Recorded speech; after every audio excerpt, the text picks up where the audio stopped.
லோகவீரம் மகாபூஜ்யம் சர்வரக்ஷாஹரம் விபும் பார்வதி கிருதயானந்தம் சாஸ்தாரம் பிரணமாம்யகம். சுவாமியே சரணமையப்பா. ஓம் நமச்சிவாய. மேன்மைகள் சைவ நீதி விளங்குக உலகமெல்லாம். நோயற்ற வாழ்வே குறைவற்ற செல்வம்.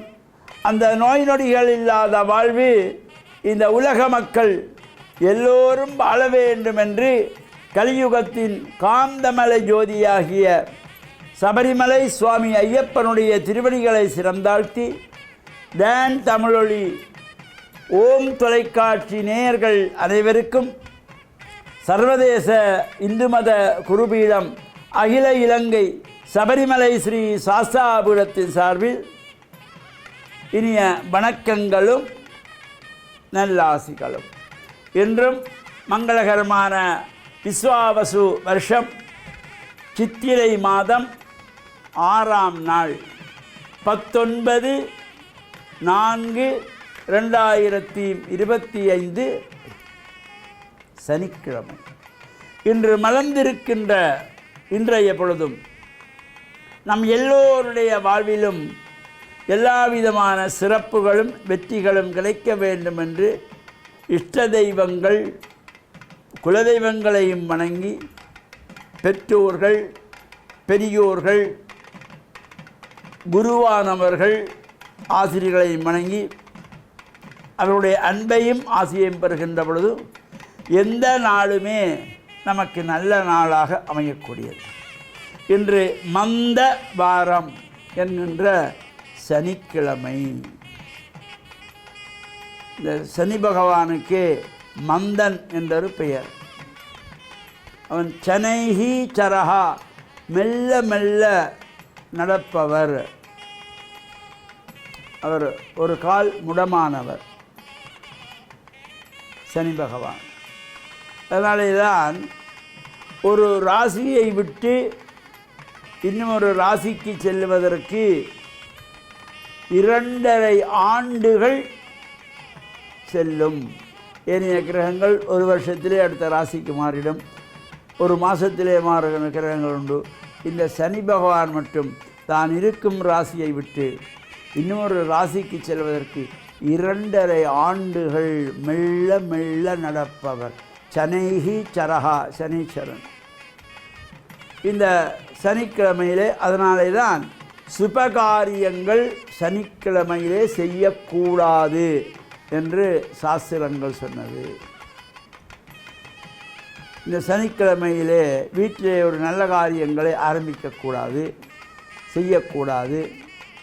ஒரு ஆலயத்திலே கும்பாபிஷேகம் கிரியைகள் ஆரம்பிக்கக்கூடாது, யாக ஆரம்பம் செய்யக்கூடாது, கும்பாபிஷேகம் செய்யக்கூடாது. இவ்வாறு இந்த மந்தவாசரம் என்கின்றதாகிய சனிக்கிழமையிலே இறை வழிபாடுகள், சனீஸ்வர பகவானை வழிபாடு செய்வது, சனீஸ்வர பகவானுக்கு நல்லெண்ணெய் சாத்தி பால் இளநீனாலே அபிஷேகம் செய்வித்து, கருப்பு பட்டு அல்லது நீலப்பட்டு சாத்தி, கருப்பு எள்ளிலே அந்த எள்ளெண்ணெயிலே தீபங்கள் ஏற்றி வைத்து, கருப்பு எள்ளிலே நிவேத்தியம் சாதம் வைத்து அந்த எள்ளு சாதத்தை நிவேதனமாக வைத்து காக்கைகளுக்கு உணவாக கொடுப்பதற்கு சிறப்பு. எனவே இந்த மந்தவாரம் என்கின்ற சனிக்கிழமையிலே நாம் எந்த ஒரு சுபகாரியங்கள் செய்தாலும் அது விருத்தியாகாது. இப்போ சில நாட்களை நாம் சொல்லிக்கொள்ளுகின்ற பொழுது, இப்போ நாம் உதாரணத்துக்கு வருஷப்பிறப்பை எடுத்துக்கொள்ளுவோம். வருஷம் பிறக்கிறது சனிக்கிழமை என்றால் சனிக்கிழமை கூடாது, சனிக்கிழமையிலே வருஷம் பிறக்கக்கூடாது என்று நாம் தவிர்ப்பதில்லை. அங்கே முக்கியத்துவம் வருஷப்பிறப்பு, அந்த மாத சங்கிரகாந்திக்கு தான் முக்கியத்துவம். அங்கே கிழமைக்கு முக்கியத்துவம் கிடையாது. இவர் உத்தர நட்சத்திரத்திலே இப்போ பங்குனி மாதத்து உத்தரம், பங்குனி உத்தரம் என்கிறபோது சனிக்கிழமையிலே வந்துட்டுது அல்லது செவ்வாய்க்கிழமையிலே வந்துட்டுது, சுவாமி தேருக்கு போகக்கூடாது என்று எண்ணுவதில்லை. அங்கே அந்த நட்சத்திரத்துக்கு தான் முக்கியத்துவம்.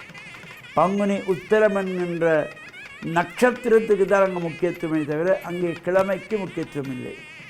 அந்த வகையிலே இந்த சனிக்கிழமையிலே நாம் இறை வழிபாட்டில் ஈடுபட்டு இறையருளை பெற்று மண்ணில் நல்ல வண்ணம் வாழ டான் தமிழொலி ஓம் தொலைக்காட்சி நேயர்கள் அனைவருக்கும் சர்வதேச இந்து மத குருபீடம் அகில இலங்கை சபரிமலை ஸ்ரீ சாஸ்தாபுரத்தின் சார்பில் நல்ல ஆசிகளை கூறிக்கொள்வதில் மனமகிழ்வு கொள்கிறோம்.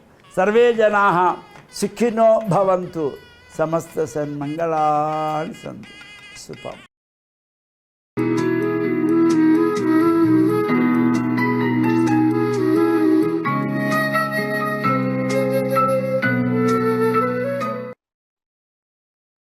இறை இயேசுவில் என் அன்பு நெஞ்சங்களே, கிறிஸ்தவ நற்சிந்தனை வேளையில் உங்களை சந்திப்பதிலே எனக்கு மிக்க மகிழ்ச்சி. இன்று புனித சனி, பாஸ்கு திருவிழா. இந்த காலத்திலே ஆண்டவர் இயேசுவினுடைய பாடுகள், மரணம், அவர் அடக்கம் செய்யப்பட்ட பின்பு உயிர்த்தெழுதலுக்காக காத்திருக்கின்ற ஒரு நாள். ஆடி அடங்கும் வாழ்க்கையடா என்று சொல்லி, இந்த வாழ்வு எப்பொழுதுமே விடியலை சந்தித்ததாக இல்லை. இந்த வாழ்வில் ஒரு அடக்கம் என்கின்ற அனுபவம் ஒரு விதத்திலே வாழ்வில் மனித அறிவுக்கும் ஆற்றலுக்கும் உட்பட்ட நிலையிலே ஒரு தோல்வியாக தோன்றலாம். ஆண்டவர் இயேசுவினுடைய பகிரங்கமான வாழ்வு, அவருடைய சிறப்பான போதனை, அவருடைய ஆற்றல் மிக்க பணிகள், அவருடைய வல்லமை நிறைந்த புதுமைகள், இப்படி எல்லாவற்றையும் உயர்வாக கருதிய மக்கள்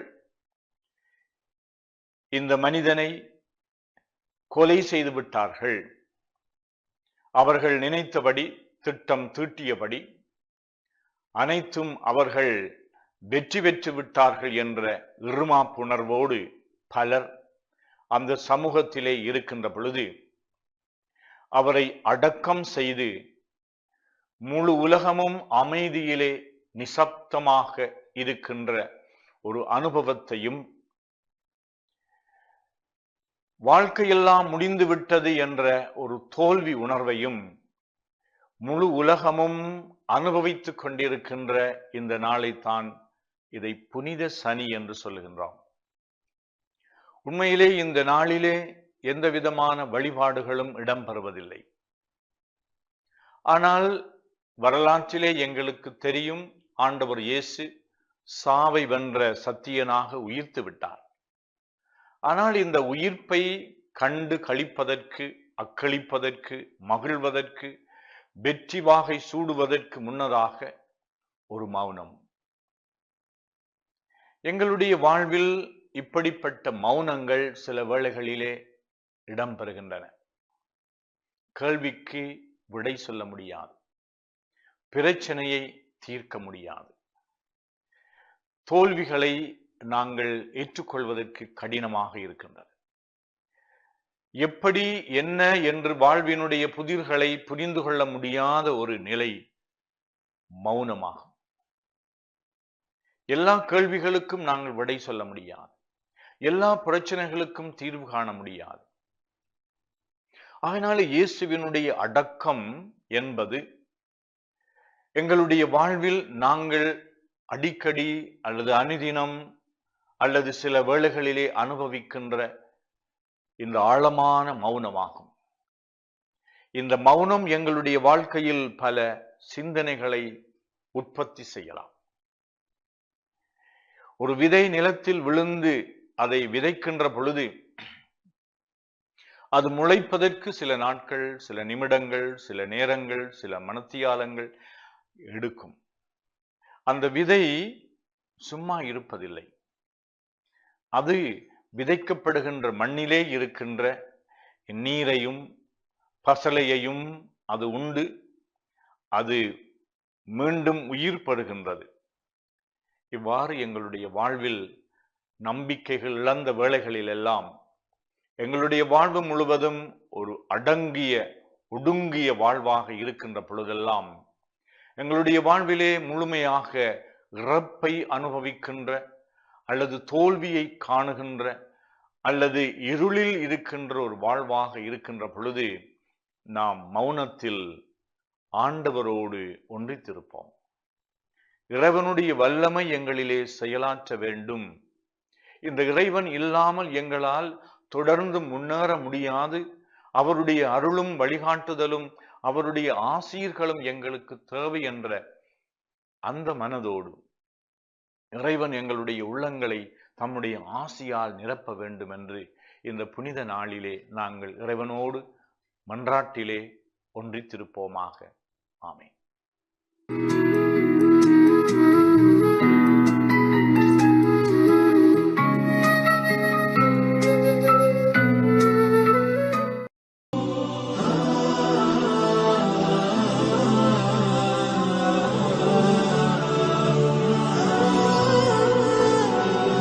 அல்ஹம்துலில்லாஹி ரப்பில் ஆலமீன் வல்லாகிபத்து லில் முத்தகீன் வஸ்ஸலாத்து வஸ்ஸலாமு அலா முஹம்மதின் ஸல்லல்லாஹு அலைஹி வஸல்லம் வ அலா ஆலிஹி வ ஸஹ்பிஹி அஜ்மஈன். அன்புள்ள நேயர்களே, சகோதர சகோதரிகளே, இன்றைய காலை பொழுதிலே உங்களை சந்திப்பதிலே நான் மகிழ்ச்சி அடைகின்றேன். நாம் நமது பெற்றோர்கள் விஷயத்திலே மிக கூடுதல் கவனம் செலுத்தக்கூடியவர்களாக இருக்க வேண்டும். நாம் சிறுவர்களாக இருக்கின்ற நேரத்திலே நம்மை வளர்த்து ஆளாக்குவதற்காக தமது பொருளாதாரத்தை முழுமையாக அவர்கள் செலவு செய்கின்றார்கள். தமது நேரங்களை காலங்களை கூடுதலாக அவர்கள் செலவு செய்கின்றார்கள்.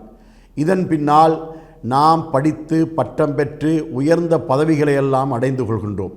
அந்த நேரத்திலே அவர்கள் நாம் நிலையாக இருக்க வேண்டும் என்பதற்காக நமக்கு வீட்டை நல்ல முறையிலே அமைத்து தருகின்றார்கள்.